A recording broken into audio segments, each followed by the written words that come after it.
Assalamualaikum warahmatullahi wabarakatuh. Piye kabar cah? Sehat kabeh cah yo.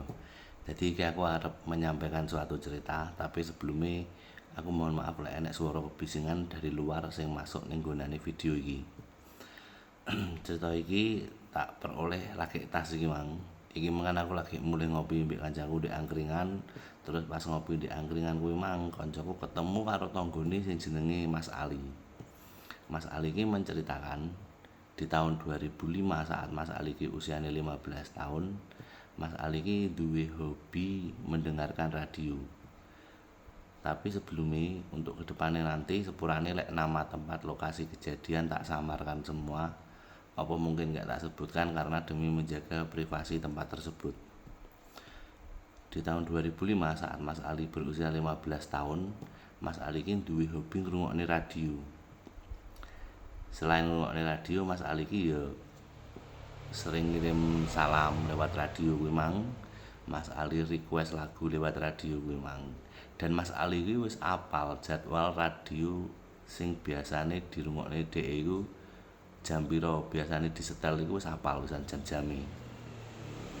Hingga suatu hari pas Mas Ali kuwi ngrungokne radio, Mas Ali ki ditimbali karo ibuke, lek ibuke iki matur lek kipas angin ibu iki rusak.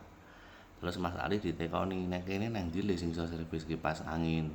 Kipas angin ibu iki rusak. Biyen ki enek Pak Kae iso nyervis tapi beliaunya sudah meninggalkan kita semua. Jadi akhirnya ibu ora ngerti saiki lek golek tukang servis kipas angin ki nang ndi.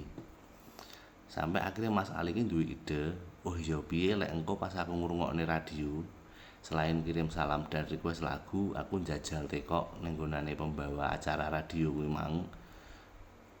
Nah, sekitaran tempat tinggalku kene enek gak ya tukang servis kipas angin. Dan bener Mas Ali pas ngrungokne radio kuwi mang kirim salam, request lagu, diresponlah oleh pembawa acara radio itu hingga akhirnya enek wong sing balesi komentare Mas Ali kuwi mang di radio. Orang kuwi mengaku lek iso servis kipas angin. Beliau menyebutkan namanya, menyebutkan alamat dan nomor teleponnya. Tahun 2005 biyen sik gawe nomor telepon rumah. Karena ya memang jarang banget sih sing gawe HP pada tahun tersebut. Lanjut cerita, Mas Ali kuwi mang mendapatkan lokasi, alamat dan nomor teleponnya. Mas Ali ini akhirnya telepon beliau yang mengaku bisa servis kipas angin. Panggil saja beliaunya jenenge sapa cah ya penake. Pak Putra ngono ya. Itu bukan nama sebenarnya. Mas Ali pun juga bukan nama sebenarnya. Mas Ali ini menelpon Pak Putra, terus delalah pasti telepon sing ngangkat langsung Pak Putra dewi. Mari ngono Mas Ali ngomong lek memang arep nyervis kipas angin. Dan Pak Putra pun memberitahu lokasi rumahnya. Oh, lokasi rumahku ndek kene Mas. Ternyata jarak rumah Pak Putra karo Mas Ali itu ya sekitar 8 kilo 10 km. Pak Putra pun ngomong ning Mas Ali, ngene Mas, sampean gak usah moro ndek omahku.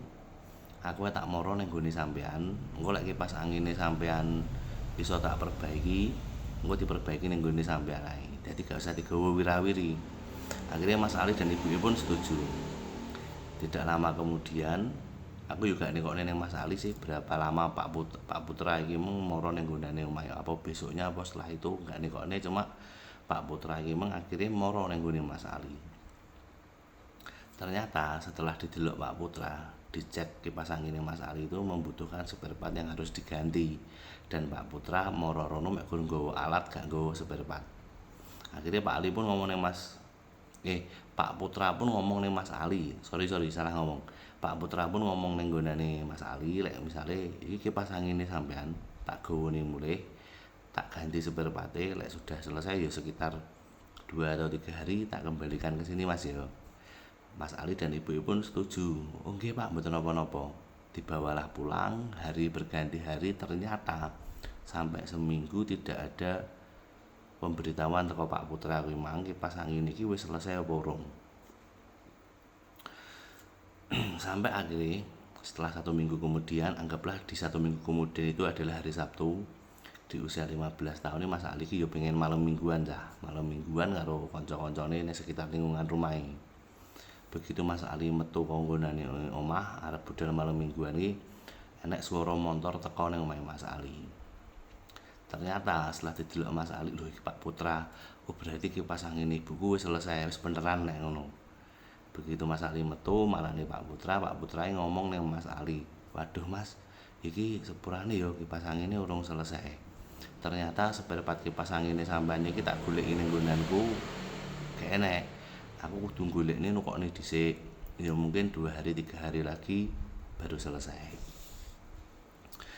Di saat itu Mas Ali ki melihat Pak Putra kondisinya wis gak podo kaya seminggu yang lalu. Seminggu yang lalu ki Pak Putra kondisinya sehat, seger. Pas Pak Putra rono kuwi meng kondisine Pak Putra ki rodok ketok rodok kurus ngono lho ya. Dan pucat kaya beliaunya sakit. Selesai itu Mas Ali pun, "Ya pun Pak, mboten napa-napa, mboten napa-napa." Ya wis Mas, aku mek gur ngomongi kuwi sepurane ya aku tak lanjut maneh tak golekne seperpate sampean mumpung malam minggu karo malam mingguan. Oh nggih, monggo Pak, selesai di situ.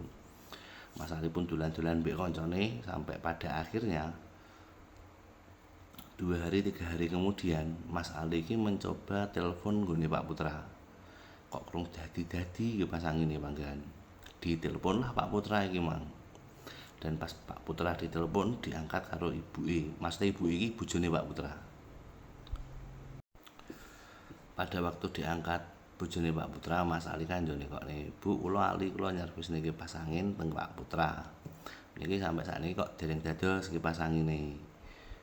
Ibuke ngomong bojone Pak Putra maksudku, kuwi ngomong ning Mas Ali lek, "Nggih pun Mas, jenengan mriki mawon jenengan pendet kipas angine jenengan sing pundi kula mboten ngertos."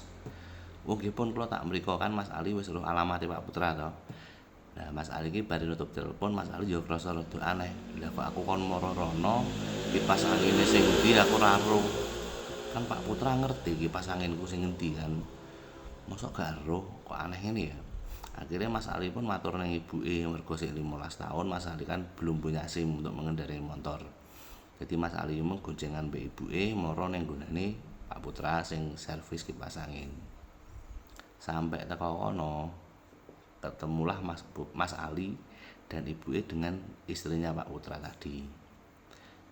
Mas Ali ki ibuke turun dari motor, sendodok, "Assalamualaikum, nuwun sewu Bu." Keluarlah perempuan seusianya Pak Putra dan ternyata memang itu adalah istrinya Pak Putra sing ngangkat telepone Mas Ali kuwi. Mas Ali mbek ibuke pun yo ngomong, "Kula mriki badhe mendhet kipas angin kula diservis teng Pak Putra." "Oh nggih," ibuke ngerti ya. Bojone Pak Putra emang piye. Beliaunya itu meneteskan air mata terus ngongkon Mas Ali mbek ibuke, "Monggo mriki. Kipas angine jenengan sing pundi?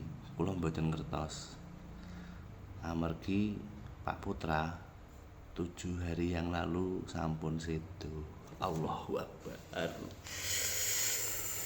Kita apa merinding? 7 hari yang lalu sampun sedo. Berarti pas malam minggu kuwi sing mara marani Mas Ali sapa? Wonge numpak motor perawakane Pak Putra ngomong ning Mas Ali lek kipas angine urung selesai. Lanjut sik nang critane. Begitu istrine ngomong ngono, Mas Ali mbek ibu innalillahi wa inna ilaihi rajiun. Ngapunten Bu, mboten ngertos. Bojone Pak Putra emang sik mbrebes, "Nggih, monggo kipas angine jenengan sing pundi jenengan beto. Kula mboten ngertos pun diservis napa dereng. Umpami sampun nggih pun dibeto mawon, mboten usah dibayar. Kula nyuwun dongane damel Bapak mawon." Allahu Akbar. Ceritanya teko kene sik. Sampai ketemu di cerita selanjutnya. Wassalamualaikum warahmatullahi wabarakatuh. Merinding cah suwi.